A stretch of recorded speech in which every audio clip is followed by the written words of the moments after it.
White bread अभी बंद कर दे क्योंकि ये जहर है। अगर आप रोजाना नाश्ते में व्हाइट ब्रेड खाते हैं तो ये वीडियो आपकी जिंदगी बदल सकती है, क्योंकि एक नई रिसर्च के मुताबिक व्हाइट ब्रेड स्लो पॉइजन है। जी हाँ, जहर जो आप रोज सोचे समझे बिना खा रहे हैं। ये आपके इंसुलिन को आसमान तक पहुंचा देती है और आपका फैट लॉक्ड मोड में चला जाता है और आप मोटे होते जाते हैं या फूलते जाते हैं, चाहे आप कम ही क्यों ना खाएं। इस वीडियो को लाजमी एंड तक देखना, क्योंकि आप बच सकते हैं उन गलतियों से जो कि लोगों को heart disease, heart blockages, diabetes, belly fat और फटीग तक ले जाती है। आज की वीडियो में हम बात करेंगे व्हाइट ब्रेड असल में जहर क्यों है, ये आपके हार्मोन्स के साथ क्या करती है, ये बेली फैट और क्रेविंग्स क्यों बढ़ाती है, और सबसे जरूरी इसका परफेक्ट हेल्दी रिप्लेसमेंट क्या है। तो व्हाइट ब्रेड बनती है रिफाइंड फ्लावर से, जिसमें ना फाइबर होता है, ना विटामिन, ना मिनरल्स, सिर्फ स्टार्च जो बॉडी में जाकर 1 मिनट के अंदर अंदर शुगर बन जाता है।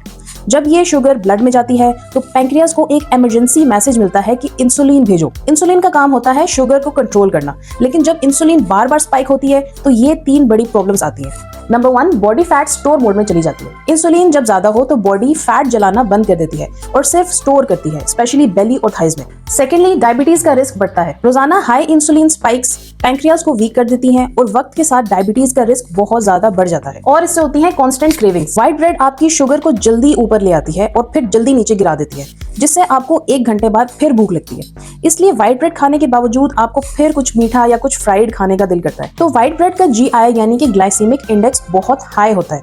इसका मतलब ये खत्म होते ही शुगर में कन्वर्ट होती है।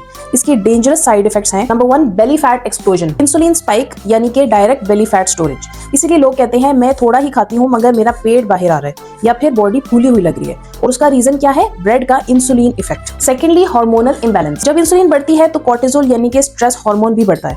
कोर्टिसोल जो है ब्लोटिंग कॉज करता है और साथ में फैट गेन कॉज करता है। इसका मतलब ब्रेड सिर्फ पेट नहीं बढ़ाती, स्ट्रेस भी बढ़ाती है।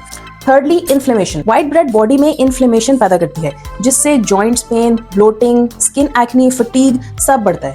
आपने कभी सोचा रात को ब्रेड खा के लेथार्जिक क्यों महसूस होता है? तो यही रीजन है। तो व्हाइट ब्रेड हेल्दी क्यों लगती है फिर? क्योंकि कंपनीज फोर्टिफाइड लिखकर लोगों को बेवकूफ बनाते हैं। They add artificial vitamins and make you think it's healthy, लेकिन असल में white bread is equal to 100% empty calories. ज्यादा कैलोरीज प्लस जीरो न्यूट्रिशन, यानी कि फैट गेन और हार्मोनल डैमेज। तो फिर अगर व्हाइट ब्रेड ना खाएं तो क्या खाएं? अगर आप ब्रेड छोड़ना नहीं चाहते तो मैं आपको 4 बेस्ट रिप्लेसमेंट्स बताती हूँ उसकी। First is whole grain bread, जो कि रियल होनी चाहिए, नॉट फेक। तो ध्यान रहे, मार्केट में बहुत सी ब्राउन ब्रेड भी फेक होती हैं, उनका कलर सिर्फ कैरामल से होता है। तो ट्रू होल ग्रेन ब्रेड जो कि थोड़ी हैवी होती है, जल्दी भूख नहीं लगने देती और इंसुलिन स्पाइक कम करती है। सेकेंडली, मल्टीग्रेन रोटी। घर की रोटी विद ओट्स, बाजरा, जवार का मिक्स, ये डाइजेशन स्लो करती है और फैट लॉस तेज होता है। थर्डली, ओट्स ब्रेड या ओट्स रोटी। इसमें होता है बहुत ज्यादा फाइबर, इंसुलिन को स्टेबल रखती है और बेली फैट को खत्म करती है। फोर्थ है लेटिस या फिर कैबेज रैप्स, और ये वेट लॉस मोड के लिए। अगर आप फास्ट फैट लॉस चाहते हैं तो चिकन या एग्स को ब्रेड की जगह लेटिस रैप करके खाएं, तो ये डाइजेस्ट होती ही नहीं, which means zero insulin spike. तो व्हाइट ब्रेड को खाना अभी से बंद करें, क्योंकि ये आपको आहिस्ता आहिस्ता अंदर से तबाह करती है। इंसुलिन को स्पाइक करके बॉडी को फैट स्टोरिंग मशीन बना देती है, बेली फैट इंक्रीज होता है, क्रेविंग्स कंट्रोल नहीं रहती, डायबिटीज का रिस्क बढ़ता है और इन्फ्लेमेशन बढ़ता है। साथ में आपकी एनर्जी लेवल भी बहुत पुअर हो जाता है। तो अगर आप या आपके जानने वालों में से कोई व्हाइट ब्रेड अभी भी खा रहा है तो उससे ये वीडियो लाजमी शेयर करें और रियल हेल्थ टॉक को सब्सक्राइब करना मत भूलिए।